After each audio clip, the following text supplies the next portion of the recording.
ಪತ್ರಿಕೆಗಳು the Guardian, BBC, travel, national ಜಿಯೋಗ್ರಫಿಯವರು ದಸರಾ ಉತ್ಸವವನ್ನು ಕುರಿತು ವ್ಯಾಖ್ಯಾನ ಮಾಡಿರ್ತಕ್ಕಂಥದ್ದು ಏನು ಅಂದರೆ, ದಿ ಗಾರ್ಡಿಯನ್ ಇವರೆಲ್ಲ ಹೇಳಿರತಕ್ಕಂಥದ್ದು, India is a royal festival of life and legacy. Dasara ಉತ್ಸವವನ್ನು ಕುರಿತು ಅಂತಾರಾಷ್ಟ್ರೀಯ ಖ್ಯಾತಿಯ ಮಾಧ್ಯಮಗಳು ಉಲ್ಲೇಖ ಮಾಡಿರ್ತಕ್ಕಂಥದ್ದು India's royal festival of life and legacy ಮತ್ತು a living heritage of Karnataka's cultural pride. A living heritage of Karnataka's cultural pride, ಜೀವಂತವಾಗಿರ್ತಕ್ಕಂಥ ಕರ್ನಾಟಕದ ಸಾಂಸ್ಕೃತಿಕ ಹೆಮ್ಮೆ ಮೈಸೂರು ದಸರಾ ಅಂತ ಹೇಳಿ ಅಂತಾರಾಷ್ಟ್ರೀಯ ಮಾಧ್ಯಮಗಳು ವ್ಯಾಖ್ಯಾನ ಮಾಡಿದ್ದಾವೆ. ಬಂಧುಗಳೇ, ನಮ್ಮ ರೂಪ ಅವರು ನಮಗೆಲ್ಲ ಪ್ರಿಯಾಂಬಲ್ನ ಹೇಳ್ಕೊಟ್ರು. ಕರ್ನಾಟಕ ಸರ್ಕಾರ ಮುಖ್ಯಮಂತ್ರಿ ಸಿದ್ದರಾಮಯ್ಯವರು ಕ್ಯಾಬಿನೆಟ್ಲಿ ತೀರ್ಮಾನ ಮಾಡಿ ನಾವು ಎಲ್ಲೇ ದಾರಿ ತಪ್ಪೋಗ್ತಾ ಇದ್ದೇವೆ, ಕಷ್ಟಪಟ್ಟು ತ್ಯಾಗ ಬಲಿದಾನದಿಂದ ಸ್ವಾತಂತ್ರ್ಯವನ್ನು ಸಂಪಾದನೆ ಮಾಡಿದ್ದೇವೆ, ನಮ್ಮ ತಪ್ಪುಗಳಿಂದಲೇ ನಾವು ಸ್ವಾತಂತ್ರ್ಯವನ್ನು ಕಳ್ಕೊಂಡ್ರೆ ಭಾರತ ಇನ್ನೆಂದೂ ಸ್ವತಂತ್ರವಾಗಲಾರದು ಅಂತೇಳಿ ಬಾಬಾ ಸಾಹೇಬ್ ಅಂಬೇಡ್ಕರ್ ಅವರು ನಮಗೆ ಎಚ್ಚರಿಕೆಯನ್ನು ಕೊಟ್ಟಿದ್ದಾರೆ.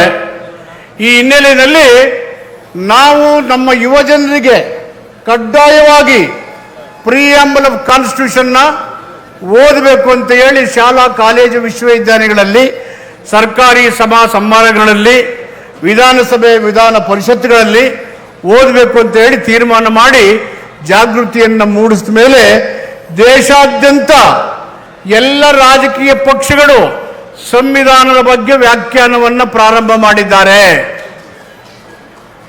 ಮೊನ್ನೆ ನೀವೆಲ್ಲ ಕೇಳಿರ್ಬೋದು, ಸುಪ್ರೀಂ ಕೋರ್ಟ್ ಹೇಳಿದ್ರು ಹೋಗ್ರಿ ಪ್ರಿಯಾಂಬಲ್ ಓದ್ರಿ ಅಂತ ಹೇಳಿದ್ರು. ಪ್ರಿಯಾಂಬಲ್ ಓದಿ ಅಂತ ಹೇಳಿದ್ರು. ಪ್ರಿಯಾಂಬಲ್ ಏನಿದೆ?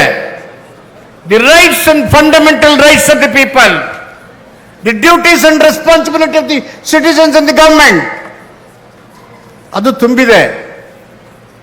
ಅದನ್ನು ರಕ್ಷಣೆ ಮಾಡತಕ್ಕಂಥದ್ದು ನಮ್ಮೆಲ್ಲರ ಹೊಣೆಗಾರಿಕೆ. ಸಂವಿಧಾನದ ಆಶ್ರಯದ ಕೆಳಗೆ ನಾವೆಲ್ಲರೂ ಬದುಕಬೇಕು. Nobody is above the constitution. ಯಾರು ಸಂವಿಧಾನಕ್ಕಿಂತ ಮೇಲೆ ಇಲ್ಲ. ಸಂವಿಧಾನದ ಕೆಳಗಡೆ ನಮ್ಮ ಜೀವನವನ್ನು ಸದೃಢವಾಗಿ ನಿರೂಪಿಸಲಾಗಿದೆ. ಆ ಕಾರಣಕ್ಕೆ ಇವತ್ತು ಭಾರತ ದೇಶ ಒಂದಾಗಿದೆ. ನಮ್ಮ ದಸರಾವನ್ನು ಉದ್ಘಾಟನೆ ಮಾಡಿದಂಥ ಮಹಿಳೆ ಬಾನು ಮುಸ್ತಾಕ್ ಅವರು ಲಂಕೇಶ್ ಪತ್ರಿಕೆಯಲ್ಲಿ ಪ್ರಮುಖ ವರದಿಗಾರರಾಗಿದ್ದರು. ನಾನು ಅವಾಗ 85 ಫಸ್ಟ್ MLA ಆಗಿದ್ದೆ. ಪ್ರಮುಖ ವರದಿಗಾರರಾಗಿದ್ದರು. ಹಕ್ಕುಗಳ ಹೋರಾಟಗಾರ್ತಿ,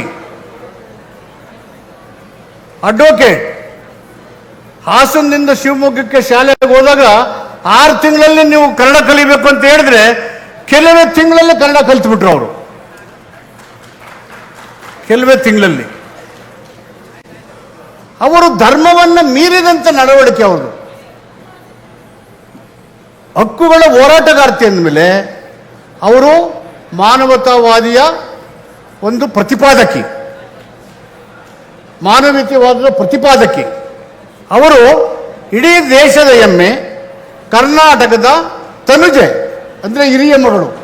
ಕಾರಣ, ಬೂಕರ್ ಪ್ರಶಸ್ತಿ 1969 ಐರ್ಲೆಂಡ್ ಅಂಡ್ UK ಗವರ್ಮೆಂಟಲ್ಲಿ ಪ್ರತಿಷ್ಠಿತ ಕಂಪನಿ ಒಂದು ಶ್ರೇಷ್ಠ ಸಾಹಿತ್ಯವನ್ನು, ಇಂಗ್ಲಿಷ್ನಲ್ಲಿ ಲಭ್ಯ ಆಗಿರ್ತಕ್ಕ ಶ್ರೇಷ್ಠ ಸಾಹಿತ್ಯಗಳನ್ನು ತರ್ಜುಮೆ ಮಾಡಿಸಿ ದೀಪಾ ಬಸ್ತಿ ಅವರು ತರ್ಜುಮೆ ಮಾಡಿಕೊಟ್ಟಿದ್ದಾರೆ.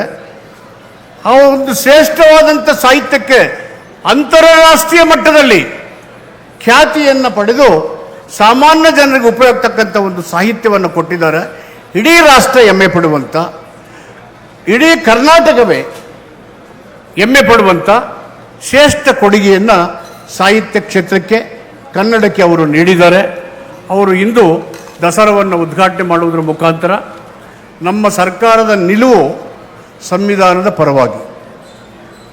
ಸುಪ್ರೀಂ ಕೋರ್ಟು ಸಂವಿಧಾನದ ಸಂರಕ್ಷಕ. ಅದನ್ನೇ ಅವರು ವ್ಯಾಖ್ಯಾನ ಮಾಡಿದ್ದಾರೆ. ಅವರು ವ್ಯಾಖ್ಯಾನ ಮಾಡಿದ ಸಂವಿಧಾನ ವ್ಯಾಖ್ಯಾನ ಮಾಡಿದ ರೀತಿಯಲ್ಲೇ ಮುಖ್ಯಮಂತ್ರಿಗಳು ಮತ್ತು ರಾಜ್ಯ ಸರ್ಕಾರ ತನ್ನ ನಡವಳಿಕೆ ಮುಖಾಂತರ ಬಾನು ಮುಸ್ತಾಕರನ್ನು ಆಹ್ವಾನಿಸಿ, ಇಲ್ಲಿ ನಮಗೆ ಎಲ್ಲ ಅವಕಾಶಗಳು ಮುಕ್ತವಾಗಿರುವಾಗ, ಎಲ್ಲ ಅವಕಾಶಗಳು ಮುಕ್ತವಾಗಿದೆ. ಏನಿದ್ದಾವೆ ನಮಗೆ? ವಿಚಾರ, ಅಭಿವ್ಯಕ್ತಿ, ನಂಬಿಕೆ, ಶ್ರದ್ಧೆ, ಉಪಾಸನೆಯ ಸ್ವಾತಂತ್ರ್ಯ ಇದೆ ಭಾರತದ 140 ಕೋಟಿ ಜನರಿಗೆ. ಈ ನಂಬಿಕೆಗಳನ್ನು, ಈ ಹಕ್ಕುಗಳನ್ನು ನಾನು ಈಗ ಮಾಡ್ತೀನಿ ಆಗ ಮಾಡ್ತೀನಿ ಇನ್ನೊಬ್ಬರಿಗೆ ವರದಿ ಮಾಡಬೇಕಂತ ಅಗತ್ಯ ಇಲ್ಲ. ನಮ್ಮ ನಿಲುವು ಸ್ಪಷ್ಟತೆ ಇದ್ದರೆ, ಯಾರ್ಯಾರಿಗೆ ಅಸ್ಪಷ್ಟತೆ ಇದೆ ಅವರೆಲ್ಲರೂ ಈ ಥರ ಮಾತಾಡ್ತಾನೆ ಇರ್ತಾರೆ, ಅವರಿಗೆ ಉತ್ತರಿಸಬೇಕಾದಂಥ ಅಗತ್ಯ ಇಲ್ಲ. We are answerable and accountable to the constitution. ಅದರ ಮುಖಾಂತರ ವೈವಿಧ್ಯತೆಯಿಂದ ಏಕತೆಯಿಂದ ಕೂಡಿ ಏಕತೆಯನ್ನು ಕಾಣುವ ಭಾರತವನ್ನು ಸಮೃದ್ಧವಾಗಿ ಕಟ್ಟಲಿಕ್ಕೆ ದಸರಾ ಕಾರ್ಯಕ್ರಮ, ದಸರಾ ಉತ್ಸವ ನಾಡಿನ ಸಮಸ್ತ ಜನರ ಉತ್ಸವ. ಇಲ್ಲಿ ಸಂಗೀತ, ಸಾಹಿತ್ಯ, ಕಲೆ, ಕ್ರೀಡೆ, ಕವಿಗೋಷ್ಠಿ ಎಲ್ಲದರ ಸಮ್ಮಿಲನ ಈ ದಸರಾ ಇದೆ. ಇದು ಜನರ ಉತ್ಸವ, ಧಾರ್ಮಿಕ ಸೌಹಾರ್ದತೆ ಉತ್ಸವ. ಇದರ ಮುಖಾಂತರ ಭಾರತೀಯರಾದ ನಾವೆಲ್ಲರೂ ಒಂದೇ ಹೇಳುವಂಥ ಸಂದೇಶದ ಮೂಲಕ ಈ ಒಂದು ದಸರಾವನ್ನು ಸಂತೋಷದಿಂದ ಆಚರಣೆ ಮಾಡೋಣ. ನಾಡಿನ ಸಮಸ್ತ ಜನರು ದಸರಾ ಕಾರ್ಯಕ್ರಮದಲ್ಲಿ ಭಾಗವಹಿಸಿ ಎಲ್ಲರೂ ಕೂಡ ಒಂದೇ ಅಂತಕ್ಕಂಥ ಸಂದೇಶವನ್ನು ನೀಡೋಣ. ನಾಡಿನ ಸಮಸ್ತ ಜನರಿಗೆ ಜಿಲ್ಲಾ ಉಸ್ತುವಾರಿ ಮಂತ್ರಿಯಾಗಿ ಎಲ್ಲರಿಗೆ ಮುಕ್ತವಾದಂಥ ಗೌರವಪೂರ್ವಕವಾದಂಥ ಆಹ್ವಾನವನ್ನು ದಸರಾ ಉತ್ಸವಕ್ಕೆ ನೀಡ್ತಾ ಇದ್ದೇನೆ. ತಮ್ಮೆಲ್ಲರಿಗೂ ಆದರದ ಸ್ವಾಗತ. ಹೆಚ್ಚಿನ ವಿಡಿಯೋಗಳಿಗೆ ಪ್ರತಿಧ್ವನಿ ಯೂಟ್ಯೂಬ್ ಚಾನೆಲ್ ಸಬ್ಸ್ಕ್ರೈಬ್ ಮಾಡಿ, ಬೆಲ್ ಐಕಾನ್ ಕ್ಲಿಕ್ ಮಾಡಿ.